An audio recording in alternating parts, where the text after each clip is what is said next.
बूंदों की आवाज सुनाई दे रही थी। रात का अंधेरा था। जैसे ही वे प्लेन से नीचे उतरे, अंधेरे में से कुछ परछाइयां उनकी तरफ तेजी से बढ़ने लगी। ये ज़ॉम्बीज थे। अचानक अफरा तफरी मच गई। तभी कुछ सोल्जर्स वहां आए और फायरिंग शुरू कर दी। लेकिन डॉक्टर फाजबाह, जो शायद लड़ने के लिए नहीं बना था, घबराहट में बारिश के पानी से फिसल गया और गिरते वक्त उसके हाथ से उसकी अपनी ही गन का ट्रिगर दब गया। गोली सीधा उसके सिर में लगी और उसकी मौके पर ही मौत हो गई। जिस इंसान के पास इस समस्या का समाधान हो सकता था, इंसानियत की जो अकेली वैज्ञानिक उम्मीद थी, वो अब नहीं रहा। वो सैनिक गैरी को अपने बेस के अंदर बने एक बंकर में ले जाते हैं। वो वहां मौजूद कुछ बचे हुए सिपाहियों से मिलता है जो उस सुरक्षित बंकर में छिपे हुए थे। उन सोल्जर्स का कमांडर गैरी को बताता है कि यह सब कैसे शुरू हुआ। वो बताता है कि एक स्थानीय सिपाही ने एक अजीब सा व्यवहार करना शुरू किया था और जब उसका इलाज किया जा रहा था तब उसने डॉक्टर को ही काट लिया। जब तक वो उसे काबू कर पाते, उनके कई और साथी भी ज़ॉम्बी बन चुके थे। वहीं गैरी एक ऐसे एजेंट से भी मिलता है जो वहां गद्दारी के जुर्म में बंद था। वो गैरी के कान में एक राज की बात बताता है। वो कहता है कि इजराइल ने इस वायरस के फैलने से हफ्तों पहले ही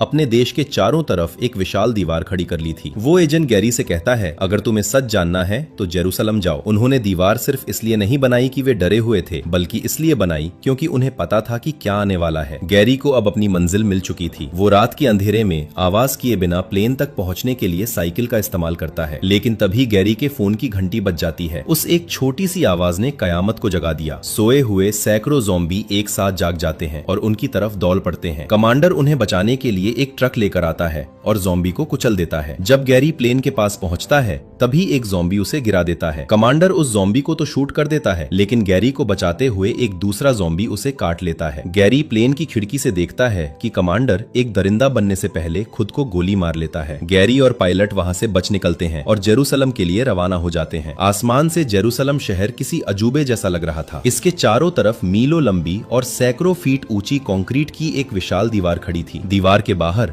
लाखों की तादाद में ज़ॉम्बी का एक समंदर था। गैरी को शहर के अंदर ले जाया जाता है, जहां उसकी मुलाकात जुर्गेन से होती है, जो इजरायली इंटेलिजेंस का बड़ा अधिकारी है। गैरी उससे सीधा सवाल पूछता है, आपको इस तबाही के बारे में पहले से कैसे पता था? जुर्गेन गैरी को इजराइल के 10वें मैन रूल के बारे में बताता है, एक ऐसा कानून जो कहता है कि अगर 9 लोग किसी बात पर सहमत हैं, तो 10वें आदमी की जिम्मेदारी है कि वो उनके खिलाफ सोचे और सबसे बुरे हालात के लिए तैयारी करे। जुर्गेन वही 10वां आदमी था। शहर के अंदर अलग अलग देशों से आए शरणार्थी खुशियां मना रहे थे। वो गाने गा रहे थे और लाउड स्पीकर्स पर प्रार्थनाएं कर रहे थे। लेकिन गैरी जानता था कि ये शोर मौत को दावत दे रहा था। ज़ॉम्बीज की सुनने की शक्ति बहुत तेज थी। दीवार के बाहर खड़ी ज़ॉम्बीज की भीड़ उस शोर से पागल हो गई। उन्होंने एक दूसरे के ऊपर चढ़ना शुरू कर दिया और एक दूसरे के शरीर का इस्तेमाल करके एक विशाल इंसानी पहाड़ बना लिया। कुछ मिनटों में वो उस ऊंची दीवार के ऊपर पहुंच गए। ज़ॉम्बीज दीवार फांदकर शहर